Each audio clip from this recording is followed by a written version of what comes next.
और ज्योग्राफी का जो लेक्चर नंबर थर्ड है, इसमें हम न्यूजीलैंड से स्टार्ट करेंगे, अमेरिका की तरफ जाएंगे, जिसमें हम अमेरिका की डिस्कवरी को पढ़ेंगे। अमेरिका किस तरह से डिस्कवर हुआ, किसने किया, क्यों किया।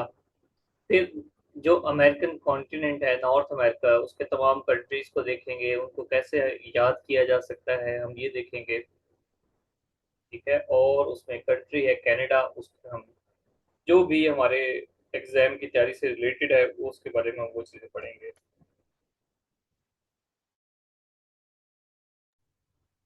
ठीक है जी। तो ये हमारा लेक्चर थर्ड है, हम स्टार्ट करते हैं। ये न्यूजीलैंड है, न्यूजीलैंड से हम स्टार्ट करेंगे। ठीक है? इसका मैप है, न्यूजीलैंड का मैप, सॉरी, फ्लैग है। इन फ्लैग्स को भी देख लें, बाजू बात फ्लैग से भी क्वेश्चन आ जाते हैं, कि फ्लैग को भी देख लें।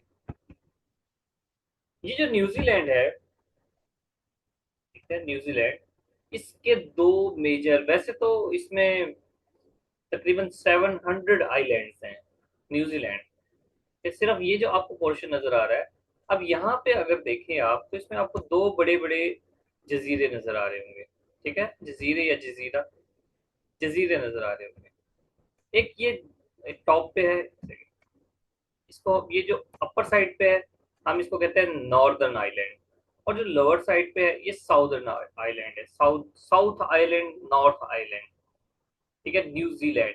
वैसे इनके डिफरेंट नेम्स भी हैं, अलग नेम्स और भी नेम्स हैं जो इनकी लोकल लैंग्वेज में है, लेकिन हम इसको बस आसानी के तौर पे कह देते हैं नॉर्थ न्यूजीलैंड, साउथ न्यूजीलैंड, या नॉर्थ आइलैंड और साउथ आइलैंड। वैसे इसके बाद तकरीबन 700 छोटे छोटे से जजीरे हैं। अभी यहाँ पर भी कुछ लिखे हुए हैं, Bounty Island, Antipodes Island, Snares Island. ये चीजें करने की जरूरत नहीं है। वैसे ऑकलैंड आइलैंड, यहाँ ये मैंने कहीं ना कहीं चीज देखी है, पास पेपर में कहीं पढ़ी है ऑकलैंड के बारे में, तो अभी मेरे जहन में नहीं आ रहा। स्टीवर्ड आइलैंड, ये छोटे छोटे आइलैंड है, ये सिर्फ आपको दिखाने के लिए हैं, अदरवाइज इनको आपने रटा फिलहाल नहीं लगाना, लेकिन लिख लेना फिर भी। बाउंटी, एंटीपोड्स, ये इस तरह के 700 हैं जी। तो नॉर्थ और साउथ आइलैंड ये बेसिकली इंपॉर्टेंट है। फिर यहाँ देखें वेलिंगटन। अच्छा, ये ऑकलैंड मैंने इसलिए पढ़ा है, ये इसका कैपिटल है। ठीक है, नॉर्थ आइलैंड का आई थिंक ये कैपिटल है। तो बहरहाल वेलिंगटन, यहाँ पर देखें बिल्कुल नॉर्थ के ही साउथ में वेलिंगटन सिटी है। वेलिंगटन सिटी एक कैपिटल सिटी है न्यूजीलैंड का, न्यूजीलैंड का कैपिटल सिटी है वेलिंगटन। क्लियर हो गई बात यहाँ तक जी। अब हम देखेंगे कि इसकी एग्जिस्टेंस कहाँ है, प्रेजेंस कहाँ पर है। न्यूजीलैंड एग्जिस्ट करता है ओशनिया में। ठीक है, ओशनिया क्या है, पहले हम इसको तो वैसे देखते हैं जुबानी कलामी, देन हम इसको देखेंगे, पिक्चर्स इसकी देखेंगे। ठीक है, ओशनिया क्या है बेसिकली, इसको आप कह लें कि ये एक तरह का कॉन्टिनेंट तस्वर किया जाता है। समंदर के अंदर मौजूद एक स्पेसिफिक एरिया है, काफी बड़ा एरिया है, जिसको हम कहते हैं कॉन्टिनेंट है। और उसमें बहुत सारे एरिया, इसके चार हिस्सों में डिवाइड किया जाता है: ऑस्ट्रेलेशिया, मेलिनेशिया, माइक्रोनेशिया और पोलिनेशिया। इसकी चार डिवीजन है। कल जो हमने ऑस्ट्रेलिया पढ़ा था प्लस न्यूजीलैंड, ये दोनों इस ऑस्ट्रेलेशिया में है। ठीक है, इस तरह मलेशिया वगैरह कुछ आइलैंड है, वो मेलिनेशिया में है। देन इस तरह माइक्रोनेशिया और पोलिनेशिया साउथ पैसिफिक में ये कंट्रीज एग्जिस्ट करते हैं। कुछ कुल 13 कंट्रीज है बेसिकली ओशनिया में, कुल 13 कंट्रीज यहाँ पर हैं। ठीक है, जिस तरह अभी आप पढ़ेंगे अमेरिका में पोपुआ न्यू गुइनिया, ठीक है, फिजी, इस तरह के काफी सारे हैं। ठीक है, पलाऊ है, नारो है, किरबाती है, माइक्रोनेशिया है, टोंगा है, इस तरह के डिफरेंट नेम्स हैं। हमने सारे नहीं तैयार करने ना, इतने इंपॉर्टेंट हैं, आपको जस्ट एक एग्जांपल दिया है। ये चीज हाँ ये नोट कर लें आप कि ओशनिया में 13 कंट्रीज हैं। ये इंपॉर्टेंट इसलिए भी नहीं है, क्यों, क्योंकि इसको अब रिजेक्ट कर देते हैं साइंटिस्ट और ज्योग्राफर्स, अब इसको मोस्टली नहीं मानते, कुछ मानते हैं लेकिन मोस्टली नहीं मानते। ये टर्म्स बेसिकली 1831 में आई थी, 1831 में ये टर्म बनी थी ओशनिया की। कोई डुच था जी ट्रेवलर, उसने ये टर्म बनाई थी। ठीक है, उसने कोइन की थी ओशनिया।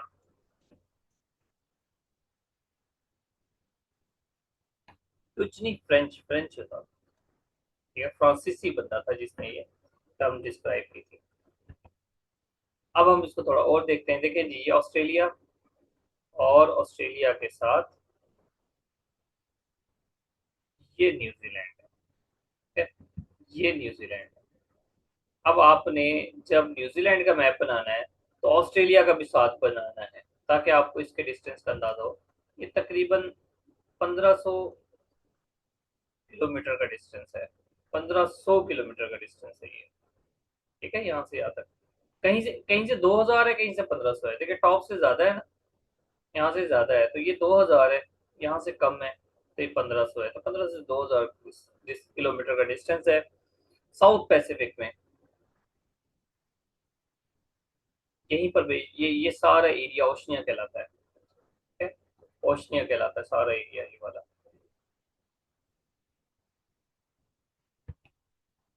ये अब यहाँ पर देखें, जो कंट्रीज मैंने लिए थे, पापुआ न्यू गिनिया।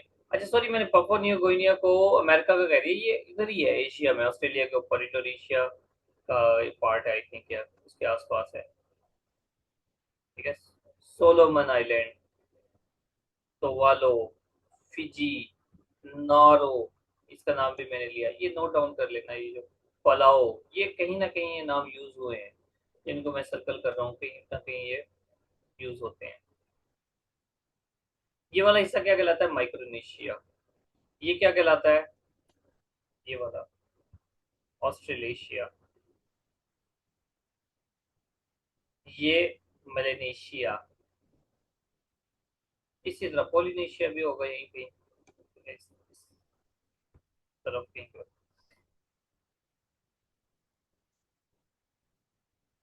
अच्छा, तो अब इसके बारे में और जनरल मालूमात क्या है, इंफॉर्मेशन क्या है? न्यूजीलैंड, न्यूजीलैंड का ये बर्ड, जो नेशनल बर्ड है उसको कीवी है, ठीक है? नेशनल बर्ड न्यूजीलैंड का कीवी है। कीवी फ्रूट भी होता है, कीवी एनिमल बर्ड भी है, ठीक है? इसकी क्रिकेट टीम को भी कीवी कहते हैं। पीपल ऑफ ऑस्ट्रेलिया, उनको क्या कहते हैं? पीपल ऑफ ऑस्ट्रेलिया, ये मोरी पीपल हैं। पीपल ऑफ ऑस्ट्रेलिया कौन से? मोरी पीपल हैं, जो इनके इंडिजिनस लोग हैं, जो पोलिनेशिया से आए थे। पोलिनेशिया राइट साइड पर पड़ता है, जो आपको पिछले पीछे पिक्चर्स दिखाई मैंने, राइट साइड पे पड़ता है। जो इसके मुकामी लोग हैं इंडिजिनस न्यूजीलैंड के, उनको मोरी पीपल कहते हैं, माओरी पीपल, उनको मोरी पीपल कहते हैं। इनकी क्या हिस्ट्री क्या है, छोटी थोड़ी सी इसकी अगर हिस्ट्री देखें, हो सकता है कभी कहीं ये पूछ ले। सन 1280 में इन्होंने माइग्रेशन शुरू की इस तरफ, न्यूजीलैंड की तरफ। सन 1280 में, 1350 तक ये लोग आते रहे, यहाँ पर सेटलमेंट शुरू हो गई, आइलैंड्स, ठीक है? In the islands and then develop distinct Maori culture, एक खास किस्म का मोरी कल्चर डेवलप हो गया। 1642 में इसको डिस्कवर किया अल्बल तासमैन ने, ठीक है? ग्रीक एक्सप्लोरर था अल्बल तासमैन। उन्होंने इसको डिस्कवर किया कि अभी ये भी एक दुनिया है। जब ये डिस्कवर हो गया तो ब्रिटिश ने इसको अपनी कॉलोनी बना ली 200 साल के बाद। बाद में ये जो है, इन्होंने आज़ादी हासिल की 1947 में, 25 नवंबर 1947 में। इसकी डेट इसलिए इम्पोर्टेंट है क्योंकि पाकिस्तान भी 1947 में आज़ाद हुआ था, और ये भी। कितना टाइम पीरियड का डिफरेंस आएगा भी पाकिस्तान की और न्यूजीलैंड की आज़ादी में, अंदाजा लगाएं। 14 अगस्त पहले आता है कि 25 नवंबर पहले आता है?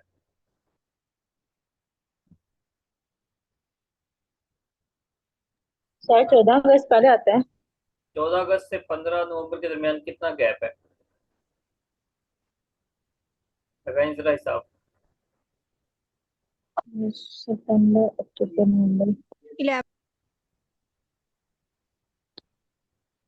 अगस्त के बाद से सितंबर मैक्सिमम और 3 माह का है। नवंबर, 3 माह से भी ठीक है? ज्यादा है। हाँ जी, 3 महीने 10 दिन पड़ेंगे तकरीबन, ठीक है? 3 महीने 10 दिन तकरीबन, उतने के दिनों के बाद ये आज़ाद हुआ न्यूजीलैंड। तो न्यूजीलैंड की जो एज है वो हमसे 3 महीने 40 दिन कम है, ठीक है? ये चीज़ आपने याद रखनी है। उम्मीद है अब ये इसकी तो डेट ऑफ बर्थ आपको याद रहेगी। ये हैं जनाब ये मोरी लोग, ठीक है। आजकल तो डेवलप हो गए हैं, तो ये जो कार्टूनिक बने हुए हैं ये बस उस कल्चर को, जिस तरह हम लोग कभी पंजाबी पंजाबी कल्चर का डे बनाते हैं, इसी तरह ये भी इसका डे बनाते हैं, तो ये बड़ी डेवलप जगह पे खड़े होकर ये तस्वीरें खिंचवा रहे हैं जी। ये है जनाब अल्बल तासमैन। अल्बल तासमैन ने 1642 में न्यूजीलैंड को डिस्कवर किया था, और ब्रिटिश ने इसको कॉलोनी किस सन में बनाया था?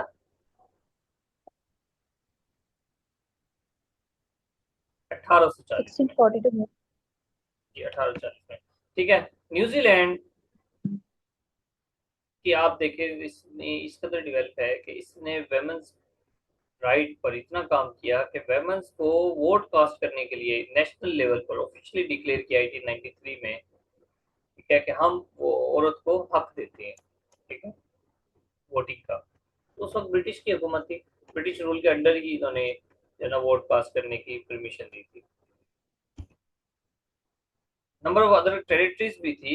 ठीक है, ये उस वक्त टेरिटरी थी, ब्रिटिश टेरिटरी में शामिल होता था।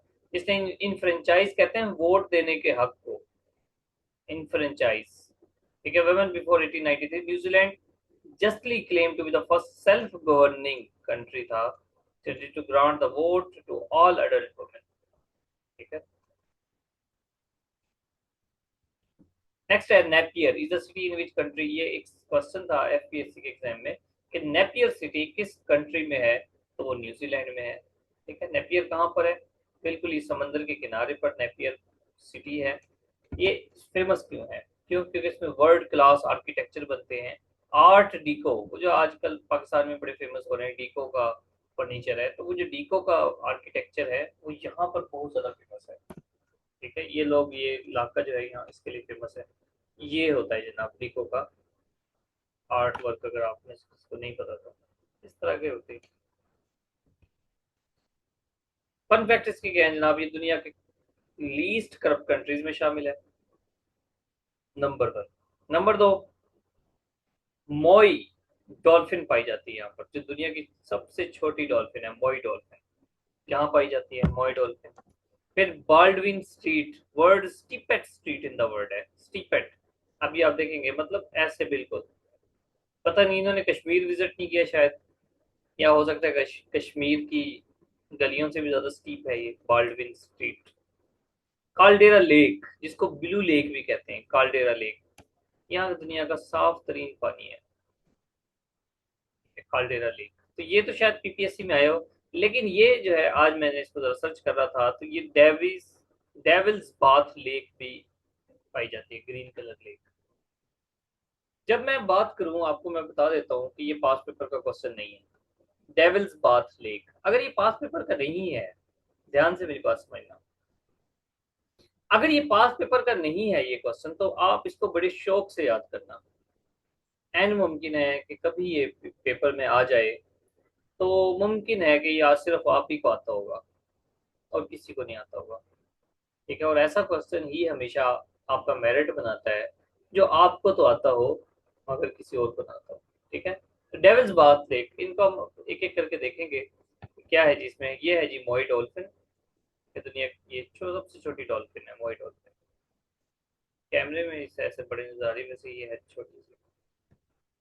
ये बाल्डविन स्ट्रीट है, जो कि बिल्कुल स्टीप है, बाल्डविन स्ट्रीट स्ट्रीट, ये न्यूजीलैंड में। ठीक है। काल्डेरा लेक, ब्लू लेक भी इसको कहते हैं, दुनिया का सबसे ज्यादा साफ शफाफ पानी इस लेक का है। ये है जनाब वो लेक जिसको डेविल्स लेक कहते हैं, इसको डेविल्स लेक कहते हैं। ये क्यों इसको कहते हैं? ठीक है, डेविल्स बाथ यानी कि शैतान। यहाँ पर एक कार्टून है, अब मुझे नाम याद नहीं है इसका, जिसमें वो ग्रीन कलर का एक कार्टून होता है, आप में से किसी ने देखे? हीरो जो है इसका वो फनी करेक्टर है, फनी करेक्टर है, और वो ग्रीन कलर का होता है।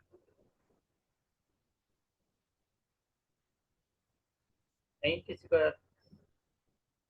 बहुत पहले मैंने देखे थे। हाँ जी। वो तो ना खौफनाक सा है, लेकिन वो फनी करेक्टर है। तो डेविल शेप है, एक्चुअल में वो शक्ल से जिन लगता है, लेकिन वो ग्रीन कलर का है कंप्लीट। तो ये अगर साइंटिफिकली देखें तो ये ग्रीन क्यों है, क्योंकि इसमें सल्फर पाई जाती है। ठीक है, सल्फर जो है वो ग्रीन कलर की होती है, सल्फर ग्रीन कर देती है, सल्फर की कंसेंट्रेशन इसमें बहुत ज्यादा है। अच्छा, ना सिर्फ सल्फर है बल्कि इसमें आयरन भी है। ये देखें, ये भी इसी की बात, जो डेविल बात है, ये देखिए इसके आगे ये रेड है ना, ये रेड और जो है ये आयरन की वजह से है। ये इसकी अट्रैक्शन क्यों है, ये क्यों लोग इसको देखते हैं, क्योंकि यहाँ पर बबल्स बनते हैं, जिस तरह भी आप देख रहे हैं यहाँ पर बबल्स बनते रहते हैं आयरन की वजह से, सल्फर की वजह से केमिकल रिएक्शन होता है। तो गीजर की तरह से भी कलरफुल हॉट स्प्रिंग है, डिफरेंट कलर्स अपीयर भी होते हैं इसमें। ठीक है, आप इस एरिया को देखें, यहाँ पर ये बिल्कुल रेड पानी है, एक तरफ ग्रीन भी है रेड भी आयरन की वजह से। तो ये डेविल बाथ लेक है। फेमस पर्सनैलिटीज कौन सी हैं जिसकी, Ernest Rutherford, father of nuclear physics को कहते हैं। अब हम इसकी डिटेल नहीं पढ़ेंगे। इसी तरह कोई ऑर्गेनाइजेशन आ जाती है, उनका जो हेडक्वार्टर है वो देखेंगे तो डिटेल नहीं पढ़ेंगे ऑर्गेनाइजेशन की। ठीक है, क्योंकि हमने उसको बड़ा डिटेल से देख लिया, एक एक चीज हमने डिटेल से देख लिया। तो इसको इसी तरह ये जो अर्नेस्ट रदरफोर्ड है, रदरफोर्ड को हम एवरीडे साइंस में थोड़ा डिटेल से देखेंगे, अभी हम इसको नहीं देख सकते। बस आप इसको देख लें कि ये बंदे हैं, पर्सनैलिटी है। सर एडमन हिलरी भी यहीं के हैं।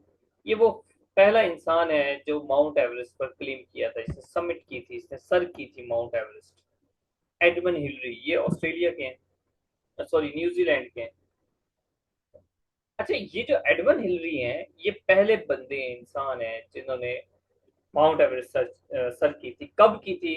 29 मई 1953 को, 29 मई 1953 को इन्होंने सर की थी माउंट एवरेस्ट। ठीक है। अच्छा, जब एडमन हिलरी की बात हो रही है तो क्या आप इससे रिलेटेड कोई और क्वेश्चन बना सकते हैं जी? जल्दी से बनाएंगे, कौन बनाएगा? इस पोर्शन से रिलेटेड कोई क्वेश्चन बनाएं, शाबाश। किसी के जहन में कहता है, इसको इन्हांस करें।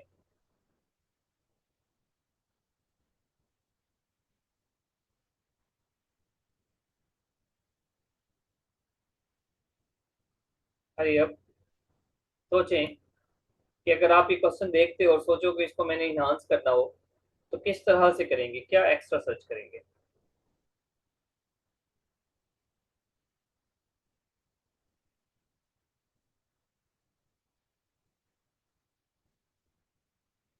लगता है मेरी आवाज ही नहीं आ रही आप लोगों को। सर हम इसका कैप्टन भी देखेंगे जैसे हमने। सर पाकिस्तान के हवाले से भी इसको देखेंगे, लेकिन सर पढ़े मैंने, लेकिन याद नहीं है अभी एग्जैक्ट। हाँ, पाकिस्तान में कौन सा जिसने माउंट एवरेस्ट ठीक है सर की थी, ये देख लें। ठीक है, ये देख लें कि ये पहला बंदा है, first man to climb Mount Everest. तो ये देखें कि फर्स्ट फीमेल कौन सी है, लिखें। फर्स्ट फीमेल है जंकू टाबी, JUNKO, जंकू ताबी, TABEI, ताबी, जंकू ताबी। वो फर्स्ट फीमेल है, ये जापान की हैं। ठीक है, ये जापान की हैं जंकू ताबी, जिन्होंने ये फीमेल है, इन्होंने 1975 में ठीक है माउंट एवरेस्ट को सर किया था। 16 मई 1975, इन्होंने मई के दिनों में किया, क्योंकि इतनी बर्फ नहीं होती ना मई के दिनों में, इसलिए। जंकू ताबी और एडमन हिलरी याद रहेगा ना। अर्नेस्ट रदरफोर्ड, ये जनाब अर्नेस्ट रदरफोर्ड बैठे हैं। ये नई किसके लिए है ये? फर्स्ट मेल की या फिर फीमेल के लिए? जी, सर ये जो आपने डेट बताई है, ये फीमेल के लिए या फिर मेल के लिए? जो एडमन हिलरी हैं उन्होंने, मैंने उनकी पहले बताई है, 29 मई 1953, 29 मई 1953। ठीक है, 53 में जो है वो उन्होंने सर की थी, जबकि जो जंकू ताबी हैं उन्होंने 1975 में माउंट एवरेस्ट सर किया है। ठीक है, 16 मई 1975 को, 20 22 साल के बाद। ठीक है, ये सर एडमिन जी है जो सर। ये। अच्छा जी, फिर यह न्यूजीलैंड के जो करंट प्राइम मिनिस्टर हैं वो कौन से हैं? क्रिस्टोफर मार्क लक्सन, 1923 से हैं। Christopher mark Luxon. ठीक है। जसिंदा आर्डन इनकी प्राइम मिनिस्टर थी, फेमस, जिन्होंने पार्लियामेंट में तिलावत भी करवाई थी। जसिंदा आर्डन, उनको नहीं भूल सकते हम।